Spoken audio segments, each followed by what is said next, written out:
નમસ્તે બાળ દોસ્તો, આપ સૌનું સ્વાગત છે।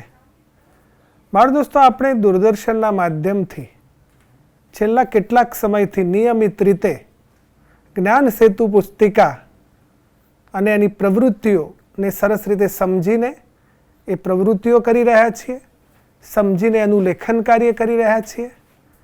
આપણે જ્ઞાન સેતુ દ્વારા ગત વર્ષે એટલે કે ધોરણ 3માં તમે જે કંઈ ભણ્યા હતા, ખાસ કરીને ભાષા ભણ્યા હતા, ભાષાને લગતી જુદી જુદી પ્રવૃત્તિઓ કરી હતી, જુદા જુદા એકમો માણ્યા હતા, જુદા જુદા ગીતો ગાયા હતા, એ બધામાં એ એકમોમાં જે પ્રવૃત્તિઓ આપવામાં આવી હતી એ બધી જ પ્રવૃત્તિઓને યાદ કરવા માટે થઈને આપણે એક સેતુરૂપ પ્રવૃત્તિ કરી રહ્યા છીએ અને એમાં તમે સૌ ઘરે બેસીને ટીવીના માધ્યમથી બરાબર સમજીને સરસ રીતે ઉત્તરો લખી રહ્યા છો। જરૂર પડે તમે શિક્ષકશ્રીનું અને તમારા વાલીનું માર્ગદર્શન પણ મેળવી રહ્યા છો, તો સરસ રીતે આપણે કામ કરી રહ્યા છીએ। તો આજે જ્યારે આપણે મળ્યા છીએ ત્યારે કામ તો જ્ઞાન સેતુની પુસ્તિકાને લગતું જ છે, પણ જરા જુદું છે। જુદું એ રીતે કે તમે જોયું હશે કે આ જે પ્રકરણ છે અથવા આ વિભાગ છે એ છે ચાલો ચકાસીએ। ચકાસવું એટલે જાતને તપાસવી, સમજવું કે આપણે જે કંઈ શીખ્યા છીએ એ બરાબર તો છે ને, અથવા આપણે જે કંઈ નવું જાણ્યું હતું એ આપણને યાદ તો છે ને, અથવા તો આપણે જે પ્રવૃત્તિઓ કરી હતી એનો સાર, એનો આશય બરાબર આપણે સમજ્યા છીએ કે કેમ। એને માટે આ આખું ચાલો ચકાસીએ પ્રકરણ તમારે જાતે જ કરવાનું છે, સમજવાનું છે અને આ પ્રકરણને સરસ રીતે તમે લખશો, એના ઉત્તરો લખશો એટલે આમ તો તમે સ્વમૂલ્યાંકન કરવાના છો। એટલે મારું તો તમને એવું સૂચન છે કે ચાલો ચકાસીએનો જે આખો વિભાગ છે તમે એક જ બેઠકે કરજો।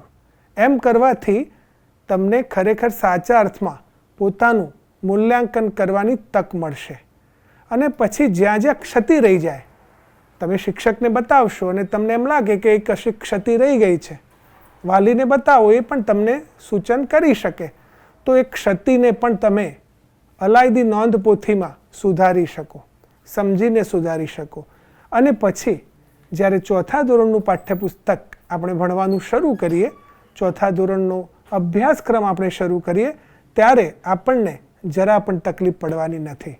તો ચકાસવું છે ને, તો ચાલો ચકાસીએ। જોઈએ એનો પ્રશ્ન નંબર 1 સ્ક્રીન પર। ચાલો ચકાસીએ। પ્રશ્ન 1 નીચેના વાક્યોને જોઈને લખો। બાળ દોસ્તો, અહીં તમારી સમક્ષ કેટલાક વાક્યો આપવામાં આવ્યા છે। હું એ વાક્યો પહેલાં તો તમને વાંચી સંભળાવું છું। પહેલું વાક્ય આ રીતે છે, આકાશમાં પૂનમનો ચંદ્ર પ્રકાશતો હતો। બીજું વાક્ય છે, હે ભગવાન, આ છોકરો મને જંપવા જ દેતો નથી। બાળ દોસ્તો, ત્રીજું વાક્ય છે, શ્રી રામનું નામ સાંભળતા જ રાવણને ક્રોધ આવ્યો। પછીનું વાક્ય છે, એ તો બિલકુલ મૂર્તિની જેમ આંખો બંધ કરીને સ્થિર બેઠો। પાંચમું વાક્ય છે, વાદળા ખૂબ મોટા કાળા વાદળની પાછળ ભેગા થઈ ગયા। બાળ દોસ્તો, આ વાક્યો જે વાંચ્યા એ ગત વર્ષના પાઠ્યપુસ્તક કલશોરના જ હતા। કલશોરના જુદા જુદા એકમમાંથી પસંદ કરેલા વાક્યો આપણી પાસે, આપણી સામે હતા। હવે તમારે આ વાક્યોને સારા અક્ષરે જોઈને જેમ છે એમ જ લખવાના છે। એક વાક્ય હું તમને લખી બતાવું છું, આપણે જોઈએ સ્ક્રીન પર। તો બાળ દોસ્તો, આપણે એક વાક્ય લખીએ, આકાશમાં પૂનમનો ચંદ્ર પ્રકાશતો હતો। લખાઈ ગયા પછી આપણે વાંચવાનું છે, આકાશમાં પૂનમનો ચંદ્ર પ્રકાશતો હતો। તો બાકીના વાક્યો તમે આ રીતે સારા અક્ષરે લખજો, ભૂલ ન થાય જોજો। જેવી રીતે છાપેલું વાક્ય આપ્યું છે એ જ રીતે કાળજીપૂર્વક તમે બીજા વાક્યો લખજો। બાળ દોસ્તો, મજાની પ્રવૃત્તિ છે ને, વાક્યો વાંચ્યા એટલે ગયા વર્ષના બધા એકમો પણ તમને થોડા થોડા યાદ આવ્યા હશે। તો આ રીતનું આ સ્વમૂલ્યાંકન જાતને ચકાસવાની વાત આપણે કરી જ રહ્યા છીએ, તો આમાં તો ખરેખર મારે તમને કશું લખવાનું સમજાવવાનું પણ ન હોય, ઉદાહરણ પણ આપવાનું ન હોય, છતાં હું તમને એક માર્ગદર્શન કરી રહ્યો છું. તો જોઈએ પ્રશ્ન 1નો બ વિભાગ. આપણે એને વાંચીએ. પ્રશ્ન 1 બ. સાચું હોય તો ખરું કરો, ખોટું હોય તો ખોટાનું ચિહ્ન કરો. એટલે ખરા ખોટાની જ વાત છે આમ તો. અને આ પણ ગયા વર્ષે આપણે સરસ રીતે આ કામ કર્યું હતું, આ પ્રવૃત્તિ કરી હતી. અહીં પણ જુદા જુદા એકમમાંથી કેટલાક વાક્યો લેવામાં આવ્યા છે, પણ એમાંના કેટલાક વાક્યો સાચા છે અને કેટલાક ખોટા છે. સાચા કયા છે અને ખોટા કયા છે એ તો વાંચવાથી જ ખબર પડે. હું તમને એક જે પહેલું વિધાન છે એ વાંચી સંભળાવું છું અને એને આધારે એનો જવાબ પણ આપણે ખાનામાં લખીશું. પહેલું વાક્ય છે, તે કદરૂપું બતક નહીં પણ એક સુંદર રાજહંસ હતો. બાળ દોસ્તો, યાદ આવ્યું? પેલો બતકવાળો પાઠ હતો, યાદ આવ્યું તમને? કેવો મજાનો પાઠ હતો. અને એ જે એકમ હતો એ એકમમાં જ આ વાત આવે છે. બતકના બચ્ચાની વાત આવે છે, એના ઈંડાની વાત આવે છે, અને એમાં રાજહંસની પણ વાત આવે છે. તમને ઘણા ખરાને તો યાદ આવી જ ગયું છે. તો આ ખરું વાક્ય છે. તો આપણે ચાલો પહેલા વાક્યમાં સામે જે બોક્સ આપ્યું છે, પેટી આપી છે, એમાં ખરાનું ચિહ્ન કરીએ. તો બાકીના જે વાક્યો છે, વિધાનો છે, એના જવાબ એટલે કે તમારે ખરું અથવા ખોટું એ ચિહ્ન તમારી રીતે કરજો. બરાબર વાંચીને કરજો, સમજીને કરજો. જો ભૂલી ગયા હોય તો એકમને જરા જોઈ લેજો, વાંચી લેજો, તો એનાથી તમને વધારે સરળતા રહેશે. જોઈએ પછીનો પ્રશ્ન. બાળ દોસ્તો, હવે પછીનો જે પ્રશ્ન છે એ પણ એવો જ મજાનો પ્રશ્ન છે, અને એ પણ કલશોર આપણું જે ગત વર્ષનું પાઠ્યપુસ્તક હતું એમાંથી જ એ પ્રશ્નો આપવામાં આવ્યા છે. અને એમાં પણ સરસ મજાના સંવાદો છે. આ સંવાદો કોણ બોલે છે એની વાત તમારે કરવાની છે. એટલે તમે જો બરાબર એકમને માણ્યા હશે, એકમને બરાબર જાણ્યા હશે, તો તમને તરત આવડવાનું છે. તો આપણે આપણી જાત તપાસ, આપણી જાતને ચકાસવાની પ્રવૃત્તિને આગળ ધપાવતા જોઈએ નવો પ્રશ્ન સ્ક્રીન પર. પ્રશ્ન 1 ક. નીચેના વાક્યો કોણ બોલે છે તે કહો. બાળ દોસ્તો, અહીં 5 વાક્યો આપેલા છે. તમે બરાબર સમજી શક્યા હશો કે દરેક વાક્ય અવતરણ ચિહ્નમાં આપેલું છે. બે બાજુ તમે ચિહ્નો જોઈ શકો છો. એનો મતલબ શું થયો? એનો મતલબ કે આ ડાયલોગ છે, એટલે કે સંવાદ છે, અને કોઈએ બોલ્યું છે. આ એમ જ વાક્ય નથી, બોલાયેલા શબ્દો છે. જેમ કે, અરે આ ઝાડ પર તો બ્રહ્મ રાક્ષસ નામનું ભૂત રહે છે. એ જ રીતે બીજું વાક્ય છે, હું આજે ફક્ત ગળ્યું ગળ્યું જ જમીશ. ત્રીજું વાક્ય છે, ના મારે તો અત્યારે જ રમવું છે. ચોથું વાક્ય છે, દીદી પિલ્લુને કંઈ થઈ તો નથી ગયું ને, તે સૂતો છે ને. અને પાંચમું વાક્ય છે, એટલે કે પાંચમું આમ તો સંવાદ છે કે પણ ઘર હોય તો ઓછી ઠંડી લાગે.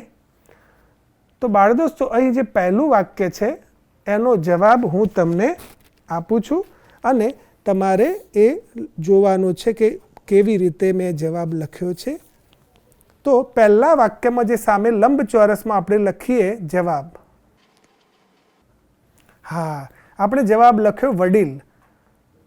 બાળ દોસ્તો, આ વડીલ એવો જવાબ મેં કેમ લખ્યો? તમને પેલી વાર્તા યાદ આવી, ચાલો સૌને રમત મુબારક? અને એમાં કોની વાત હતી? એમાં બિલેની વાત હતી ને. બિલેની વાત હતી, સ્વામી વિવેકાનંદ એટલે કે નરેન્દ્રની વાત હતી. અને એ નરેન્દ્ર નાનો હતો ત્યારે પેલા ઝાડ પર ચડતો, લટકતો ને એવું બધું કરતો, એટલે પેલા વડીલે એને ડરાવ્યો, જરા ડરાવવા ગયા કે અહીં તો કોણ રહે છે? બ્રહ્મ રાક્ષસ રહે છે. તો આવું બોલ્યું કોણ? અહીં બ્રહ્મ રાક્ષસ રહે છે એવું કોણ બોલ્યું? તો વડીલ. એટલે આપણે જવાબમાં લખ્યું વડીલ. વડીલ એટલે મોટી વ્યક્તિ, મોટી વયની વ્યક્તિ. તો બાકીના પ્રશ્નોના જવાબ પણ તમે આ રીતે ધ્યાનપૂર્વક અને રસપૂર્વક જરૂર લખજો, ખૂબ જ મજા પડશે. પછીનો પ્રશ્ન આપણે જોઈએ સ્ક્રીન પર. પ્રશ્ન 2. નીચેના પ્રશ્નોના એક એક વાક્યમાં જવાબ લખો. બાળ દોસ્તો, અહીં પ્રશ્નો તમારે માટે આપવામાં આવ્યા છે. આ બધા જ પ્રશ્નો તમને ગયા વર્ષના એકમને આધારિત પૂછવામાં આવ્યા છે. ગયા વર્ષના એકમમાં જે કંઈ આપણે ભણ્યા છીએ એને લગતા જ આ પ્રશ્નો છે. એમાં આપણે કવિતાઓ પણ ભણ્યા છીએ, વાર્તા પણ માણી છે, ઘણી બધી પ્રવૃત્તિઓ આપણે કરી છે. તો અહીં મજાની વાત એ છે કે દરેક પ્રશ્નનો જવાબ તમારે માત્ર ને માત્ર એક જ વાક્યમાં આપવાનો છે. વધારે વાક્યો ઉપયોગ કરવાનો નથી, 2 કે 3 વાક્યો લખવાના નથી. તો આપણે એક પ્રશ્નનો જવાબ હું તમને લખાવું છું, બાકીના પ્રશ્નો તમારે જાતે લખવાના છે. પણ પહેલાં પ્રશ્નો તો જોઈ લઈએ સ્ક્રીન પર. પ્રશ્ન એક આ રીતે છે, વાંદરાનું નામ શું હતું? બીજો પ્રશ્ન છે, ટીકુબેનને શું બહુ ગમતું? ત્રીજું વાક્ય છે, વાદળા કોની સાથે જોરથી હસવા લાગ્યા? ચોથું વાક્ય છે, કોશેટામાંથી શું બહાર આવ્યું? પાંચમું વાક્ય છે, ફાસ્ટું સસલું શા માટે ઝડપથી દોડતું હતું? અને છઠ્ઠું વાક્ય છે, વાંદરાઓ આખો દિવસ શું કરતા હતા? તો તમને હું બીજા નંબરનો જે પ્રશ્ન છે એનો જવાબ આપું છું. હવે પ્રશ્ન જોઈ લઈએ કે ટીકુબેનને શું બહુ ગમતું? તો આપણે જવાબ લખીએ, ટીકુબેનને વાંચવાનું બહુ ગમતું. તો આપણે હવે પ્રશ્નનો જવાબ વાંચીએ, ટીકુબેનને વાંચવાનું બહુ ગમતું. બાળ દોસ્તો, યાદ આવ્યું? ટીકુબેન તો વાંચનના શોખીન, ગાયા હતા ને ગયા વર્ષે? ટીકુબેન તો વાંચનના શોખીન. તો એ જવાબ થઈ ગયો ને, ટીકુબેનને વાંચવાનું ગમતું હતું. તો આ જ રીતે તમે પ્રશ્નોના એક એક વાક્યમાં જવાબ લખજો. તો જોઈએ હવે પછીનો પ્રશ્ન સ્ક્રીન પર. પ્રશ્ન 2 બ, નીચેના પ્રશ્નોના 2-3 વાક્યોમાં જવાબ લખો. 1. ઘર વગર વાંદરાઓને કઈ કઈ મુશ્કેલી પડી? 2. બિલેને છોકરાઓની બૂમો કેમ સંભળાઈ નહીં? 3. ટીકુ ચંદુને કેમ શોધી ના શકી? 4. સૈનિકોએ હનુમાનની પૂંછડી કેવી રીતે સળગાવી? 5. બધા બચ્ચા બતકને કદરૂપું બતક કેમ કહેતા હતા? બાળ દોસ્તો, આપણે જાતે ચકાસી રહ્યા છીએ, પોતાની જાતને ચકાસી રહ્યા છીએ કે આપણને કેટલું આવડ્યું છે, કેવી રીતે આવડ્યું છે, અને આપણે એમાં શું શું હજુ કરી શકીએ વધારે ઊંડાણથી. તો આ જે પ્રશ્નો મેં તમને વાંચી સંભળાવ્યા એમાં તમારે થોડું વર્ણન કરવું પડશે. એટલે એક જ વાક્યમાં વાત પતી નહીં જાય, પણ તમારે વિચારવું પડશે અને વર્ણન કરવા માટે ઓછામાં ઓછા 2 થી 3 વાક્યોનો સહારો લેવો પડશે. એટલે વિગતે થોડી વાત કરવી પડશે. આ પણ એક શીખવાની વાત છે, સમજવાની વાત છે. બાળ દોસ્તો, હું બીજા નંબરનો જે પ્રશ્ન છે એનો જવાબ તમને લખીને વંચાવું છું. પ્રશ્ન હતો કે બિલેને છોકરાઓની બૂમો કેમ સંભળાઈ નહીં? તો એનો ઉત્તર છે કે બિલેને ધ્યાનની રમત બહુ ગમતી હતી. તે ધ્યાનમાં એવો તો લીન થઈ ગયો હતો કે તેને છોકરાઓની બૂમો સંભળાઈ નહીં. બાળ દોસ્તો, તમે આ જવાબ મેં લખ્યો એટલે તમને તરત યાદ આવ્યું હશે કે બિલે નાનપણમાં બહુ તોફાની હતો, એને ધ્યાનની રમત ગમતી, એ ખૂબ જ ઉત્સાહી હતો અને એના અનેક મિત્રો હતા. અને પેલી સાપવાળી ઘટના ધ્યાનમાં એવો બરાબર લીન થઈ ગયો એ કે સાપ આવ્યો ત્યારે છોકરાઓએ બૂમો પાડી, પણ બિલેને તો કશી ખબર જ નહોતી, કારણ કે એ બરાબર ધ્યાનસ્થ થઈ ગયો હતો. તો આ રીતે સમજીને આપણે જવાબોને લખવાના છે. તો હવે જોઈએ પછીનો પ્રશ્ન સ્ક્રીન પર. પ્રશ્ન 3 અ, આપેલા શબ્દોમાંથી ઓછામાં ઓછા 3 શબ્દ બનાવો. ઉદાહરણ: નવજીવન, નવ-વન જીવન. બાળ દોસ્તો, અહીં તમને ગમે એવી ખૂબ જ મજાની પ્રવૃત્તિ છે. અંતાક્ષરી, શબ્દ રમત, આવું બધું આપણે અનેકવાર રમતા હોઈએ છીએ. અહીં તમારે એક શબ્દ, જે મોટો શબ્દ આપ્યો છે, 4-5 અક્ષરોવાળો જે શબ્દ આપ્યો છે, એમાંથી ઓછામાં ઓછા 3 શબ્દો તમારે બનાવવાના છે. અને 3 શબ્દો બનાવવાના છે એટલે જેમ તેમ ગોઠવી દેવાના નથી. એ સાર્થક શબ્દો હોવા જોઈએ, એનો કોઈક અર્થ હોવો જોઈએ, એનો કોઈ ભાવ હોવો જોઈએ. નવજીવન, તો નવજીવન પરથી 3 શબ્દો કયા કયા બને? નવ, વન અને જીવન. તો હવે બીજા જે શબ્દો છે એ ઘણા બધા શબ્દો છે, રાજહંસ, માનસરોવર, ભાવનગર અને સફરજન. તો આપણે કોઈ પણ એક શબ્દ લઈએ, જેમ કે સફરજન, એના પરથી આપણે 3 શબ્દો બનાવીએ. પહેલો તો જન, બીજો સફર, ત્રીજો શબ્દ રજ.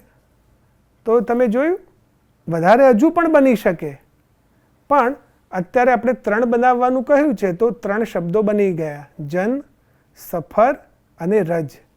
આ ત્રણેય શબ્દોના અર્થની આપણને ખબર હોવી જોઈએ. જન એટલે લોકો, માણસો, જનશક્તિ. સફર એટલે મુસાફરી, યાત્રા.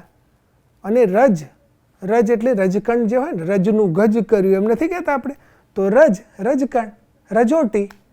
તો આ રીતે બાકીના જે શબ્દો છે એમાંથી તમે 3 શબ્દો અચૂક બનાવજો અને તમારા વાલી અને શિક્ષકને જરૂર વંચાવજો અને એમનું માર્ગદર્શન પણ લેજો. તો જોઈએ પછીનો પ્રશ્ન સ્ક્રીન પર. પ્રશ્ન 3બ, વધારાની માહિતી ઉમેરી વાક્ય લાંબુ કરો. ઉદાહરણ: મારા ઘરે ગાય છે, મારા ઘરે રાતી ગાય છે. હવે આપણે અનેકવાર સંવાદ કર્યો છે, ભાષાને લગતી અનેકવાર વાતો આપણે કરીએ છીએ અને વારંવાર આપણે એ પણ સમજીએ છીએ કે ભાષા કેવી રીતે કામ કરે છે. એક વાક્ય આપણે બોલીએ છીએ, એ વાક્યને કેટલું મોટું કરી શકાય. આપણે નાના વાક્યો પણ બોલતા હોઈએ છીએ, ક્યારેક મોટા વાક્યોની જરૂર પડે, ક્યારેક અનેક વાક્યોની પણ આપણે જરૂર પડે. તો અહીં જે પ્રવૃત્તિ છે મજાની છે. આપણે એક ઉદાહરણ તો જોયું, પણ એક ઉદાહરણ હું પણ તમને લખીને બતાવું છું. તો આપણે જોઈએ સ્ક્રીન પર એક ઉદાહરણ. જેમ કે અહીં વાક્ય છે, એક કાચબો હતો. હવે આપણે એનું વાક્ય બનાવીએ. તો બાળદોસ્તો આપણે લખીએ: એક લપલપિયો કાચબો હતો. વાંચીએ. પહેલાં જે વાક્ય છે ઉપરનું, એક કાચબો હતો, માત્ર એમ છે, એક કાચબો હતો. પણ અહીંયા વધારે સ્પષ્ટ થઈ વાત કે એક લપલપિયો કાચબો હતો. કાચબો તો હતો, પણ લપલપિયો હતો. તો આ રીતે વાક્યને મોટું કરી શકાય, હજુ પણ મોટું કરી શકાય. પણ અહીં તો તમારે માત્ર જે વાક્યો આપ્યા છે એમાં એક એક શબ્દ ઉમેરીને વાક્યોને મોટા કરવાના છે. અને યાદ રહે કે આપણે આ તો જાત તપાસ કરી રહ્યા છીએ. આપણે જે કામ કરીએ છીએ એ પોતાને ઓળખી રહ્યા છીએ કે આપણને કેટલું આવડ્યું છે અને કેવું આવડ્યું છે. તો આપેલી જગ્યામાં તમે સરસ રીતે આ વાક્યો લખજો અને શિક્ષકને બતાવજો. બાળ દોસ્તો, ચાલો ચકાસીએની જે આપણે પ્રવૃત્તિ કરી રહ્યા છીએ એમાં વાસ્તવમાં તો આપણે ગત વર્ષે જે કંઈ ભણ્યા છીએ એનો સાર છે. એટલું જ નહીં, આ વર્ષે એટલે કે આ મહિના દરમિયાન આપણે જ્ઞાન સેતુ પુસ્તિકાના જે કદમ ભર્યા છે, એક પછી એક આગળ 1 થી 10 કદમ ભર્યા છે, એનો પણ સાર એમાં આવી જાય છે. અને એટલા માટે જ આ ચાલો ચકાસીએ જે પ્રવૃત્તિ છે ને, એનું બહુ જ મહત્ત્વ છે, ઘણું જ મહત્ત્વ છે. અને તમે પણ એ જાણો જ છો, કારણ કે હવે 4થા ધોરણનું ગુજરાતીનું પાઠ્યપુસ્તક આપણે ભણવાના છે ટૂંક સમયમાં. તો એને માટે આ બધું જ ખૂબ જ ઉપયોગી થવાનું છે. તો જોઈએ હવે પછીનો પ્રશ્ન સ્ક્રીન પર. પ્રશ્ન 4અ, કૌંસમાં આપેલ ક્રિયાનો ઉપયોગ કરી ખાલી જગ્યા પૂરો. બાળ દોસ્તો, અહીં તમારી સમક્ષ કેટલીક ખાલી જગ્યાઓ આપવામાં આવી છે, પણ વાસ્તવમાં વાક્યો છે અને વાક્યોની અધુરાશ છે, એ તમારે પૂર્ણ કરવાની છે. અને પૂર્ણ કરવા માટે કૌંસમાં તમને ચોક્કસ પ્રકારનું એક ક્રિયાપદ, એક ક્રિયા લખેલી આપી છે. એ ક્રિયાનો જ ઉપયોગ કરીને તમારે વાક્યને સાર્થક બનાવવાનું છે. જેમ કે પહેલી ખાલી જગ્યા વાંચીએ. એક, રુદ્રએ ગઈકાલે લગ્નમાં પૂરી, પછી વાત અધૂરી, પછી કૌંસમાં ખાવું છે. તો આપણે શું લખીશું? તો એનો જવાબ આપણે વિચારીએ. તો આપણે શું લખીશું? ગઈકાલની વાત છે, રુદ્રએ ગઈકાલે લગ્નમાં પૂરી, એ બધા બોલ્યા સાથે, ખાધી. તો તમે સમજી શકો છો કે અહીંયા ખાવું એમ લખી દેવાનું નથી, વાત તો ખાવાની જ કરવાની છે. પણ અહીંયા રુદ્રએ આજે નથી ખાધી પૂરી, ગઈકાલે ખાધી છે, માટે તમારે લખવું પડ્યું ખાધી. તો આ જ રીતે બીજી જે ખાલી જગ્યાઓ છે એમાં જો ક્રિયાપદો એ સરસ મજાના છે. જવું, વાંચવું, જમવું, ચગાવવું. તો આ બધા જ ક્રિયાપદો એટલે કે આમ તો ક્રિયાઓ, એનો ઉપયોગ કરીને તમારે વાક્યને સાચું ઠરે એ રીતે ખાલી જગ્યા પૂરવાની છે. તો બાળ દોસ્તો, તમને થશે કે વારંવાર સાહેબ એમ કહે છે કે ચાલો ચકાસીએ, ચાલો ચકાસીએ, પણ કેવી રીતે ચકાસીએ? તો આ જ રીતે જે રીતે આપણે ચકાસી રહ્યા છીએ, એક પછી એક પ્રશ્ન જોઈ રહ્યા છીએ, સમજી રહ્યા છીએ અને એનો ઉત્તર વિચારીને લખી રહ્યા છીએ, તો આ જે પ્રવૃત્તિ છે એનું એ જ મહત્ત્વ છે કે આપણે ચકાસવાનું છે, પોતાની જાતને બરાબર જોવાની છે કે મને કેટલું આવડ્યું છે, હું બરાબર લખી તો શકું છું ને, હું બરાબર સમજી તો શકું છું ને.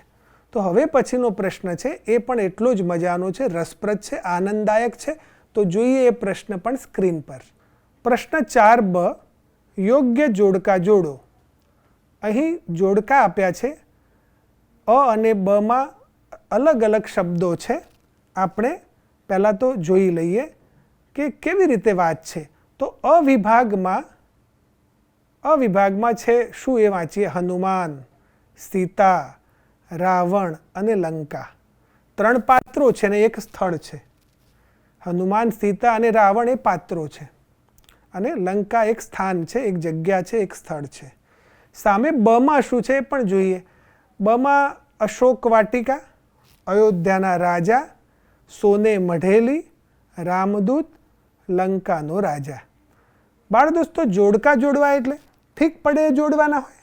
ના, આપણે સંદર્ભ જોવો પડે, વાર્તાનો પ્રસંગ જોવો પડે, ઘટના જોવી પડે, પરિસ્થિતિ જોવી પડે અને એને આધારે જ આપણે જોડકા જોડી શકીએ. તો જ એ સાચા જોડકા હોય. જેમ કે હનુમાન, તો હનુમાનની ઓળખ શું? શું એ અશોક વાટિકા સાથે એમનો કોઈ સંબંધ ખરો? સંબંધ તો ખરો, અશોક વાટિકામાં ગયા હતા ખરા, પણ વાત એવી છે. અયોધ્યાના રાજા હનુમાન? કે ના સાહેબ, અયોધ્યાના રાજા તો નહીં. તો સોને મઢેલી હનુમાન અને સોને મઢેલી આ વાત જામતી નથી, બંધ બેસતી પણ નથી. રામદૂત, તરત તમને થયું કે વાત તો સાચી. હનુમાન એટલે કોણ? તો રામદૂત, રામના દૂત. તો આ થઈ સાર્થક વાત, આ થયું ખરા અર્થમાં જોડાણ. અને બાકીનું જોડાણ તમારે બરાબર યાદ કરીને પાઠને આધારે આ જોડકા જોડવાના છે અને એને સાર્થક કરવાના છે. મજા પડે એવી પ્રવૃત્તિ છે ને? બહુ જ સરસ. તો બાળ દોસ્તો, આપણે જ્ઞાન સેતુ પુસ્તિકામાં જે રીતે આગળ વધ્યા, જે રીતે પ્રવૃત્તિઓ કરી અને પ્રવૃત્તિઓ દ્વારા આપણે જે કંઈ શીખ્યા હતા એને તાજું કર્યું, તરોતાજા કર્યું. એમાં મજા પણ પડી અને આપણું જ્ઞાન પાકું પણ થયું, આપણી સમજ વિકસી પણ ખરી. અને આજે ચાલો ચકાસીએ ની વાત આપણે શરૂ કરી એટલે આપણને એ પણ ખબર પડી કે આપણે કેટલું સમજી શક્યા છીએ, કેટલે પહોંચ્યા છીએ, હજુ આપણે કયું કયું નવું કશુંક શીખી શકીએ એમ છે અને શીખવાનું બાકી શું રહી ગયું છે. આ બધી વાત આપણને ચાલો ચકાસીએ દ્વારા સમજાવવાની છે. તો હવે પછીનો પ્રશ્ન છે એ પણ ભાષાનો જ પ્રશ્ન છે, સરસ મજાનો. ગત વર્ષે આ પ્રવૃત્તિ પણ આપણે ક્યાંક ને ક્યાંક કરી જ છે, તમને તરત યાદ આવી જશે. પહેલાં જોઈએ સ્ક્રીન પર એ પ્રવૃત્તિ. પ્રશ્ન 5a, નીચેના શબ્દોનો ઉપયોગ કરી વાક્ય બનાવો. ઉદાહરણ: હાંફતા હાંફતા. હાથી હાંફતો હાંફતો કીડીબેન પાસે ગયો. બાળ દોસ્તો, ઉદાહરણ પરથી તમને તરત જ ખબર પડી ગઈ કે શું કરવાનું છે. અહીં જે શબ્દો આપ્યા છે એની જે મજા છે, હાંફતા હાંફતા, ઉદાહરણ જોયું, મરક મરક, રમતા રમતા, ઊંચા ઊંચા, જોતા જોતા, દોડતા દોડતા, આ બધા જ જે શબ્દો છે આમ તો 2 શબ્દોમાંથી એક શબ્દ બનાવેલો છે. મરક એક શબ્દ છે, એની સાથે જોડાયો છે બીજો શબ્દ એ પણ મરક, પણ એનાથી કેવી મજા પડે છે. રમતા રમતા, તો રમતા રમતા પડી ગયા એમ આપણે કહીએ તો રમતા રમતા. ઊંચા ઊંચા મહેલ, આપણે એવું બોલતા હોઈએ છીએ, પણ અહીં આપણે બનાવવાનું છે વાક્ય. તો આપણે એક સરસ મજાનું વાક્ય બનાવીએ અને પહેલો જે શબ્દ છે મને બહુ જ ગમ્યો, મરક મરક, તો આપણે એના પરથી એક વાક્ય બનાવીએ.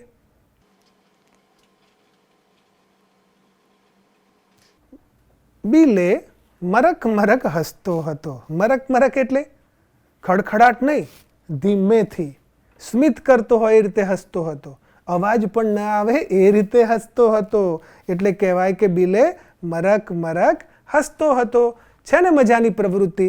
તો બાકીના જે શબ્દો આપ્યા છે એના પરથી આ જ રીતે મજાના વાક્યો બનાવજો. સરસ કલ્પના કરીને વાક્યો બનાવજો, જુદા જુદા વાક્યો બનાવજો. તો વિદ્યાર્થી મિત્રો, આપણે ચોક્કસ ગતિએ બહુ વિચારપૂર્વક આગળ વધી રહ્યા છીએ. જ્ઞાન સેતુ દ્વારા આપણે સાચા અર્થમાં સેતુ પર ચાલી રહ્યા છીએ અને સિદ્ધિ તરફ આગળ વધી રહ્યા છીએ.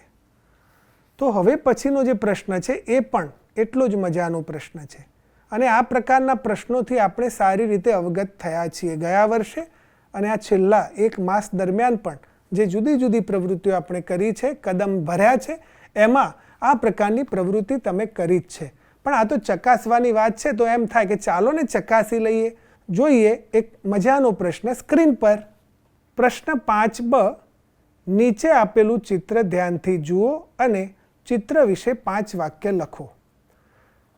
તો અહીં તમને જે ચિત્ર આપવામાં આવ્યું છે એ ચિત્ર મજાનું છે, સુંદર ચિત્ર છે. તો એ ચિત્ર તમારે જોવાનું છે, એનું અવલોકન કરવાનું છે અને પછી તમારે વર્ણન કરતા હોય એ રીતે 5 વાક્યો લખવાના છે. સળંગ ફકરો નથી લખવાનો, 5 વાક્યો અલગ અલગ લખવાના છે. એમાં દરેક વાત ક્યાંક ને ક્યાંક આવી જાય એવો તમે પ્રયત્ન કરજો. આમ તો આ તો ચકાસવાની વાત છે, એટલે હું કેવી રીતે ચિત્ર જોવું ને શું કરવું એ નહીં કહું, પણ એક વાક્ય હું તમને લખીને બતાવું છું. તો જોઈએ એક વાક્ય. આ સુંદર સરોવર છે. આ સુંદર સરોવર છે. તો બાળ દોસ્તો, આ ચિત્રને લગતી જ વાત થઈ કે આ સુંદર સરોવર છે, આ સરસ સરોવર છે એમ પણ કહેવાય, આ મજાનું સરોવર છે. અનેક રીતે આપણે વાત કરી શકીએ. તો બાકીના જે વાક્યો છે એ નીચે આપેલી જગ્યામાં તમે તમારી રીતે વિચારીને જરૂર લખજો. વિદ્યાર્થી મિત્રો, આજના એપિસોડમાં આપણે ચાલો ચકાસીએનો એક ભાગ જોયો, એટલે કે અડધો ભાગ જોયો. હજુ આપણે અડધો ભાગ જોવાનો બાકી છે, એટલે કે બાકીની પ્રવૃત્તિઓ હજુ આપણે કરવાની છે, એની સમજ મેળવવાની છે. તો આવતા એપિસોડમાં જરાય ચૂક્યા વિના એ પ્રવૃત્તિઓ શિક્ષક જ્યારે આવીને કરાવે ત્યારે જરૂર કરજો. મેં અગાઉ કહ્યું એમ ચાલો ચકાસીએનો આશય ખૂબ જ મજાનો છે. એના દ્વારા તમારે જે કંઈ આપણે શીખ્યા છીએ એ ચકાસવાનું છે, તપાસવાનું છે, સરસ રીતે લખીને શિક્ષકને બતાવવાનું છે. તો આ પ્રવૃત્તિઓ તમે કરતા રહેજો. તો ફરીથી મળીશું. આવજો.